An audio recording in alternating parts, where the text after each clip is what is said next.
Pour le flan pâtissier, au préalable, préparez une pâte sucrée, abaissez et foncez dans un cercle à entremets de 20 cm de diamètre. Disposez directement le cercle sur un lit de cassonade afin d'apporter une texture spécifique à la pâte, puis entreposez en surgélation pour bloquer le fond. Nous allons directement verser une crème chaude dans le fond afin d'obtenir un flan parfaitement lisse, de gagner du temps et de l'énergie. Et donc, pour éviter que la pâte ne se déstructure sous l'effet de la crème chaude, il est préférable de bloquer le fond en surgélation. Pour la crème à flan, nous aurons besoin de lait entier, de crème, de sucre semoule, d'œufs entiers, de poudre à crème, de beurre et de vanille. Ici, nous allons utiliser de la vanille bleue, produit spécifique à l'île de la Réunion, qui est une vanille exceptionnelle, qui ne se travaille pas comme les autres. Il suffit de tronçonner un petit morceau, de la fendre et l'incorporer directement en infusion dans le lait. On ne mettra jamais la totalité d'une gousse, comme on pourrait le faire avec les autres vanilles, car celle-ci développe un potentiel aromatique extraordinaire. A l'instar des autres gousses de vanille, la vanille bleue ne subit pas la phase d'échaudage, ce qui permet de conserver toutes les spécificités de la vanille et un parfum inégalé. Chauffez le lait, la crème et la vanille. Parallèlement, mélangez les œufs entiers avec le sucre semoule.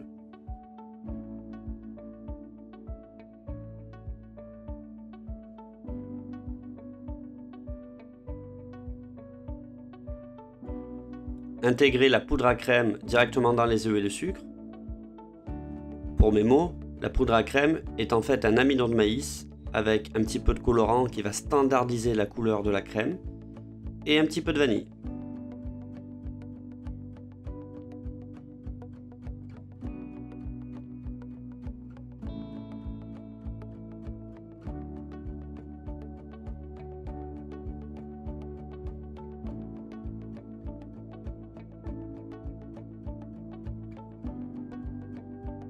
Une fois le lait bien chaud, versez-le en partie sur l'appareil en veillant à le chinoiser à l'aide d'un chinois étamine pour extraire le morceau de vanille. Bien mélanger le tout et versez la totalité du lait.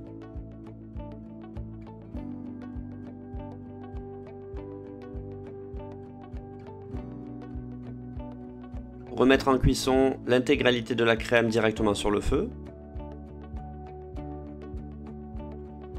La recette utilise ici des œufs entiers et pas que des jaunes d'œufs. En effet, la présence de blanc d'œuf dans une crème va permettre de générer une texture un peu plus gélifiée, comme un flan, qui va permettre d'obtenir une certaine tenue. D'ailleurs, si nous comparons la recette d'une crème renversée et d'une crème brûlée, la différence notable qui est présente est bien la présence d'œufs entiers dans la crème renversée et uniquement des jaunes d'œufs dans la crème brûlée. Une crème brûlée ne se démoule pas, sauf si on la congèle. En revanche, une crème renversée peut se démouler, et ceci est lié à la présence de blanc d'œuf, preuve que celui-ci procure une texture flan démoulable. Maintenir la cuisson de la crème jusqu'à l'apparition d'une consistance crème pâtissière. Beaucoup de professionnels utilisent des restes de crème pâtissière pour réaliser les flans pâtissiers, et cela est tout à fait possible. Néanmoins, il faut être vigilant à ces pratiques, où souvent les crèmes pâtissières commencent à être limites en termes d'hygiène. La cuisson de la crème commence à arriver à son terme et on observe un épaississement de celle-ci.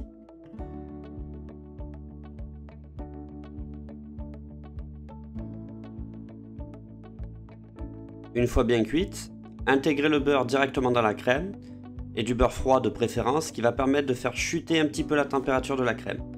Et celui-ci va également lui donner de la brillance. Le flan pâtissier est ici à la vanille et cela reste un produit très vendu en boulangerie comme en pâtisserie.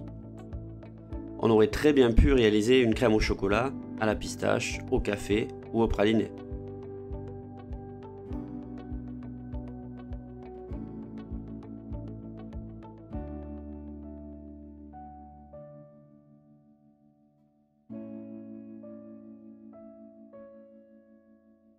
Verser la crème légèrement refroidie mais encore chaude à l'intérieur du cercle qui a été préalablement surgelé.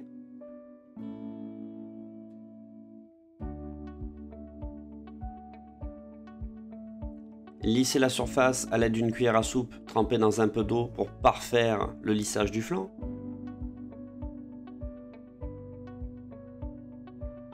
Enfourner directement à 160-165 degrés, environ 30 à 35 minutes. Laisser refroidir le flanc en cellule de refroidissement, le démouler, puis le napper à l'aide de nappage blond afin de le faire briller et de le protéger.